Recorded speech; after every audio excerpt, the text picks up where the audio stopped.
Doctor Zahidur Rahman, আপনি এই সংস্কার নির্বাচন কমিশনের নীতিমালা বিষয়ক সংস্কার কমিশনের আপনার সদস্য ছিলেন।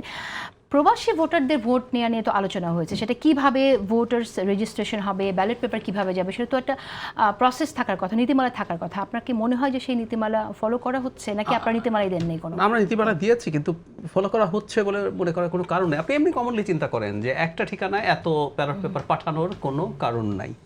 ইভেন ইসিও আমি জানি না ইসি শেষ পর্যন্ত একটা ঠিকানায় পাঠিয়েছে কিনা, নাকি সেটাও বিভিন্ন জায়গা থেকে এনে এক জায়গায় রাখতে হতে পারে, কিন্তু এটা তো আসলে একটা একেবারে গোপন জিনিস। আপনি যে যখন ভোট দেন আসলে আপনি তো একটা গোপন কক্ষে যান, সেখানে গিয়ে যান, এসেও থাকতে পারে। কিন্তু আমি যে কথাটা বলছিলাম যে শেষ পর্যন্ত ওনারা কি নীতিমালা করেছে আমরা নিশ্চিত, কারণ আমাদের বহু নীতিমালাই তারা গ্রহণ করেননি।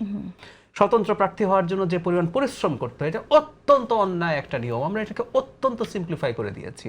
রাজনৈতিক দল রেজিস্ট্রেশনের জন্য মানে তারা কিছুই রাখেননি। আচ্ছা ডাক্তার জাহাদ, আমি একটা প্রশ্ন করি, কারণ আমাদের দেশে হয় কি একই ঠিকানায় অনেক শ্রমিক কাজ করে। আমি জানি না বিষয়টা, কিন্তু জাস্ট বলছি।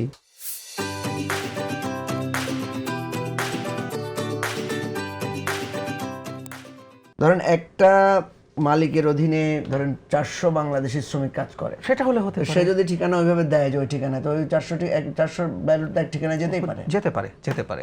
কিন্তু আমি যে কথাটা বলছি ওটা পারে, কিন্তু ব্যালটের যেটা প্রবলেম, আপনি ব্যালট একত্রে নেওয়া, আপনি এগুলো করতে পারেন না আসলে। এখন এটা বলতে পারেন আবার একই সাথে আমাদের ওই নাগরিক সেন্স আছে কিনা, যে আমরা তো ভোট তো আসলে একটা একেবারে গোপন ব্যাপার। আমি দেখলাম একজনকে আমি দেখলাম যে উনি ওই ব্যালট যে একটা ভিডিও করেছেন, ওই যে যেটা যে বিএনপির নামটা কেন এখানে থাকলো, তো এটা তো উনি ব্যালট শো করতে পারেন। হ্যাঁ, একদম। তো এগুলো আসলে আমাদের কতগুলো সিভিক সেন্সেরও প্রবলেম আছে। আর আপনি যে দলের কথা বলছেন তাদের মধ্যে এই ধরনের একত্রে থাকা, একসাথে করার প্রবণতা থাকতে পারে। তবে আমি একটা কথা একটু যোগ করি, মানে প্রবাসীদের ভোটাধিকার আসলে নিশ্চিত করা উচিত। আর সবার না, যেগুলো বলছেন এগুলো মূলত এই প্রবলেমগুলো দেশ ভুলে গেলাম, তারা মূলত পশ্চিমে যারা যান, মিডল ইস্টে আমাদের 1 কোটির মতো মানুষ আছে, এরা দেশের বাইরে আসলে এদের মাথায় কোনো চিন্তা নাই, এদের সে সক্ষমতা নাই, ওখানে নাগরিক হওয়া যায় না, গোটা যৌবন তারা ওখানে শেষ করেন, তাদের জীবন বলে কিছু থাকে না।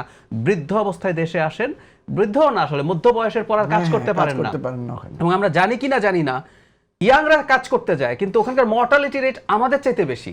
ইয়াং তো মরার কথা ছিল না, তার মানে এত খারাপ ভাবে কাজ করে। সো আমরা খুব সিরিয়াসলি চেয়েছি এটা আমাদের অধিকার, এটা কিন্তু এট দ্য সেম টাইম আমরা জানি যেমন আমেরিকাতে আছে বা বিশ্বের অন্যান্য দেশে আছে পোস্টাল ব্যালট, এখন এটা যে ম্যানিপুলেটেড হয়, ঝুঁকিটা আছে যে প্রত্যেক কিছুরই তো একটা ম্যাল প্র্যাকটিস থাকবে, এই ধরে নিতে হবে এত পার্সেন্ট। কথা হচ্ছে যে প্রবাসীদের আমাদের অর্থনীতিতে যে অবদান, এবং আপনি আমাদের গ্রাম পর্যায়ে সার্ভে করে দেখবেন, আপনি যদি 20টা বিল্ডিং হিসাব করেন তাহলে দেখবেন যে 15টা বিল্ডিং অন্তত এই প্রবাসীদের টাকায় হয়েছে।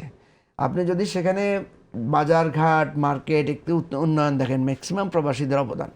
কথা হচ্ছে যে কথাটা আমাদের আজিজ ভাই বলেছেন যে আমাদের প্রবাসীদের মধ্যে স্বার্থপর প্রবাসী তো থাকতেই পারে, এটা তো আমাদের সমাজে নাই, রাষ্ট্রে নাই।